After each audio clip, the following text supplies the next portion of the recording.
من الشيطان الرجيم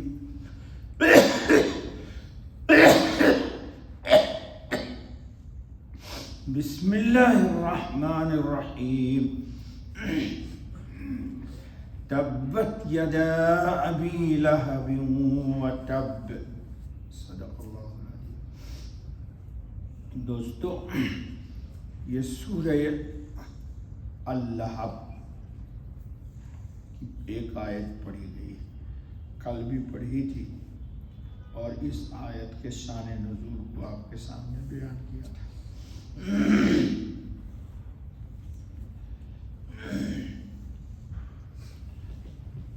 جو لوگ خواب کی تعبیر بتلاتے ہیں ان کا یہ کہنا ہے کہ اگر کوئی شخص یہ دیکھے کہ وہ خواب میں یہ سورہ تبت یدا ابی لہب پڑھ رہا ہے تو یہ دلیل ہے کہ وہ اپنے مقصود کو پالے گا۔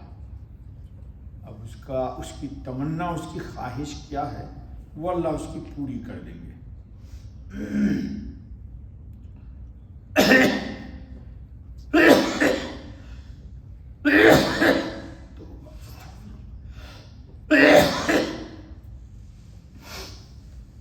اور اس خواب میں ایک تو اس کی تعبیر یہ ہے کہ اس کی مقصود اس کو ملے گا، دوسرے یہ کہ اس آدمی کا ذکر لوگوں کے درمیان بہت رفعت اور بلندی سے لیا جائے گا،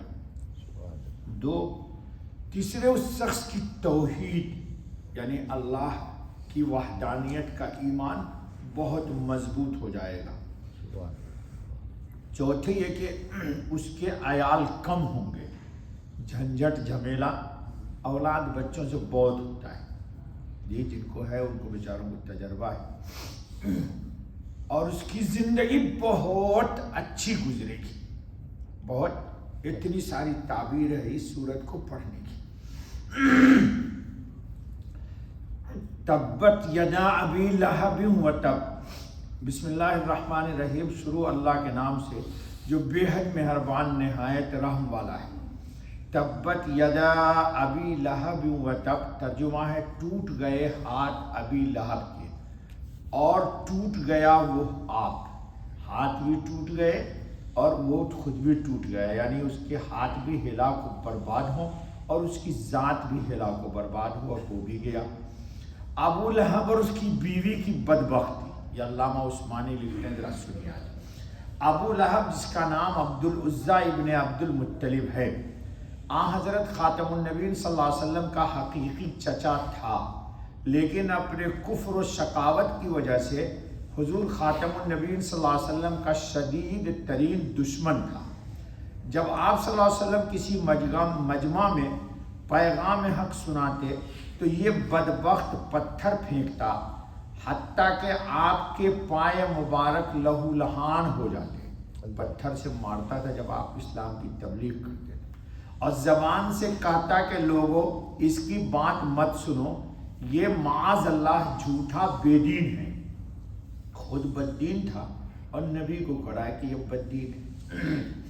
کبھی کہتا کہ محمد ہم سے ان چیزوں کا وعدہ کرتے ہیں جو مرنے کے بعد ملیں گی، ظاہر سی بات ہے آپ سے قرآن و حدیث دنیا میں وعدہ یہ کر رہا ہے کہ آخرت بہت اچھی ہوگی اور ہم ایمان لاتے ہیں انشاءاللہ ملے گی، ہم کو تو وہ چیزیں ہوتی نظر نہیں آتی۔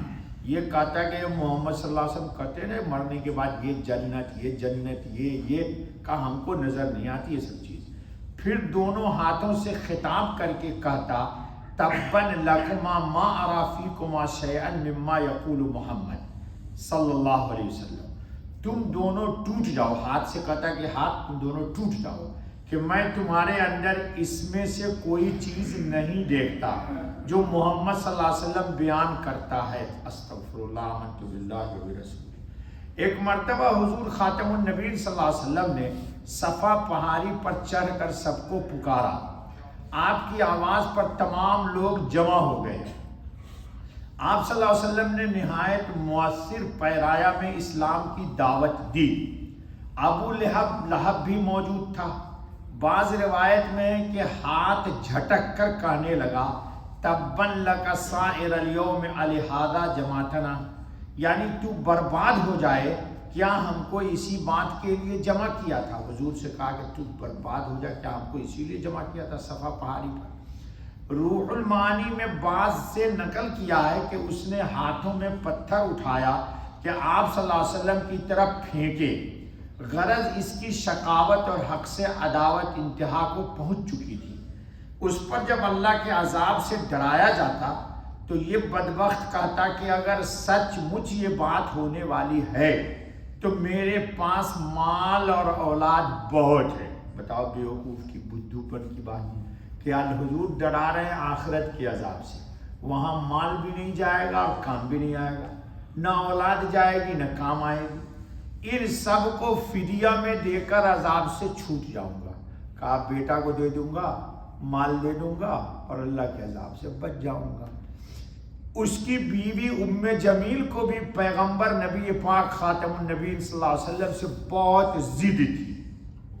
اللہ اکبر، نام کیا ہے؟ ام جمیل، جو دشمنی کی آگ ابو لہب بھڑکاتا تھا، یہ عورت گویا لکڑیاں ڈال کر اس کو اور زیادہ سلگاتی اور تیز کر دی تھی۔ تو دونوں میاں بیوی گویا کہ نبی پاک صلی اللہ علیہ وسلم کے عداوت میں خوب بڑھ چڑھ کے حصہ لیتے تھے۔ جی، اس صورت میں دونوں کا انجام اللہ رب العزت نے بتلا کر متنبہ کیا ہے کہ مرد ہو یا عورت، اپنا ہو یا بیگانہ، بڑا ہو یا چھوٹا، جو حق کی عداوت پر کمر باندھے گا وہ آخر کار ذلیل اور تباہ و برباد ہو کر رہے گا۔ جی، جو حق کی مخالفت کرے گا وہ یقیناً برباد، تباہ و برباد ہوگا، انشاءاللہ ہوگا۔ آج بھی لوگ ہو رہے ہیں۔ پیغمبر کی قرابت یعنی رشتہ داری بھی اس کو تباہی سے نہ بچا سکے گی۔ میں نے ایک دن آپ سے کہا تھا کہ حضور سے آپ کو کتنی محبت ہے صلی اللہ علیہ وسلم، لیکن مسلمان کا بچہ گاؤں گاؤں میں مکتب میں پڑھتا ہے تبت یدا ابی لہب، ایک طرف حضور کی محبت اور ایک دفعہ حضور کے چچا کے لیے بد دعا۔ پڑھتا نہیں پڑھتا بچہ؟ آپ روک سکتے ہیں کسی کو؟ نہیں روک سکتے۔ جی، یہ ابو لہب کیا ہاتھ جھٹک کر باتیں بناتا ہے اور اپنی قوت بازو پر مغرور ہو کر اللہ کے مقدس، مطہر، مزکا، منور، مجلا، مصفا، معصوم رسول کی طرف دست درازی کرتا ہے۔ سمجھ لے کہ اب اس کے ہاتھ ٹوٹ چکے۔ یہ جو قرآن نے کہا نا تبت یدا ابی لہب وتب، پہلا تبت یدا بد دعا ہے اور دوسرا جو وتب ہے یہ اللہ تعالیٰ نے کہا یہ بد دعا اس کے حق میں قبول ہو گئی۔ اس کی سب کوششیں حق کے دبانے کی برباد ہو چکی، اس کی سرداری ہمیشہ کے لیے مٹ گئی، اس کے اعمال اکارت ہوئے، اس کا زور ٹوٹ گیا اور وہ خود تباہی کے گڑھے میں پہنچ چکا۔ یہ صورت مکی ہے۔ کہتے ہیں کہ غزوہ بدر سے 7 روز بعد یہ کہاں مارا گیا ہے؟ بدر میں مارا گیا۔ 2 صحابی تھے انصار کے، پہلے سنا چکا ہوں، چھوٹی عمر کے تھے، معاذ اور معوذ، یہ انصاری صحابی ہیں۔ تو انہوں نے بدر میں پوچھا لوگوں سے کہ یہ ابو جہل کون ہے، یہ ابو لہب کون ہے؟ لوگوں نے بتایا کہ کیا کرو گے؟ تو کہا مجھے بتاؤ ہے کون؟ تو یہ بچے کود کے گئے، لوگوں نے بتا دیا وہ ہے، تو کود کے گئے، چھوٹے بچے تھے بیچارے، تلوار لے کے اس پر وار کیا۔ اللہ کی قدرت، ان کے بچے کے وار سے یہ قتل بھی ہوا اور گر گیا نیچے۔ تو جب مر رہا تھا نا تو پوچھا کہ ہم کو کس نے مارا؟ کسی قریش نے مارا یا انصار نے؟ یعنی اس وقت بھی کبر کر رہا ہے کہ مجھے کسی بڑے آدمی نے مارا یا کسی للو پنجو نے مار دیا۔ تو لوگوں نے کہا انصار کے 2 بچوں نے قتل کیا ہے، تم کو ان کا نام کیا ہے؟ جی، معاذ اور معوذ۔ پھر عبداللہ بن مسعود رضی اللہ تعالیٰ عنہ نے کہا کہ بس ماری تلوار سر تن سے جدا کر دی۔ جی چلو، یہ ابو جہل کے ساتھ ہوا، یہ ابو لہب ہے۔ اس کو کیا ہوا؟ بدر سے 7 روز بعد اس کو زہریلی قسم کا ایک دانہ نکلا اور مرض لگ جانے کے خوف سے سب گھر والوں نے کوڑا کرکٹ پہ اس کو ڈال دیا جہاں بلدیہ پھینکتے ہیں، جا ادھر یہ مت ہے، تھا بھی بلدیہ کا ڈرام اچھا یہ گندا، بلدیہ کے ڈرام کی ذلت تھی اس سے کہ اتنی گندی چیز آ گئی اس کے پاس جی، وہیں مر گیا۔ 3 روز تک لاش یوں ہی پڑی رہی، کسی نے نہ اٹھائی۔ جب سڑنے لگی اس وقت حبشی مزدوروں سے اٹھوا کر پھینکوائی گئی۔ انہوں نے ایک گڑھا کھودا، اس کو ایک لکڑی سے ڈھکیل کر اندر گڑھے میں ڈال دیا، ہاتھ بھی نہیں لگایا، اور اوپر سے پتھر بھر دیے۔ یہ تو دنیا کی رسوائی ہوئی اور بربادی تھی۔ وَلَعَذَابُ الْآخِرَةِ أَكْبَرُ لَوْ كَانُوا يَعْلَمُونَ، اور اللہ کا آخرت کا عذاب اس سے بھی خطرناک ہے اگر کوئی جانے۔ تو ابو جہل بھی بدر میں مارا گیا، قلیب بدر میں ڈال دیا رسول اللہ صلی اللہ علیہ وسلم نے، جن کو 2 بچوں نے مارا تھا ابو جہل کو، اور یہ ابو لہب ہے، اس کو گلٹی نکل گئی، اور 7 دن کے بعد یہ اللہ تعالیٰ کے عذاب میں پھنس گیا۔ کہو اشہد ان لا الہ الا اللہ و اشہد ان محمد رسول اللہ۔ اللہ ہم سب کا خاتمہ ایمان کا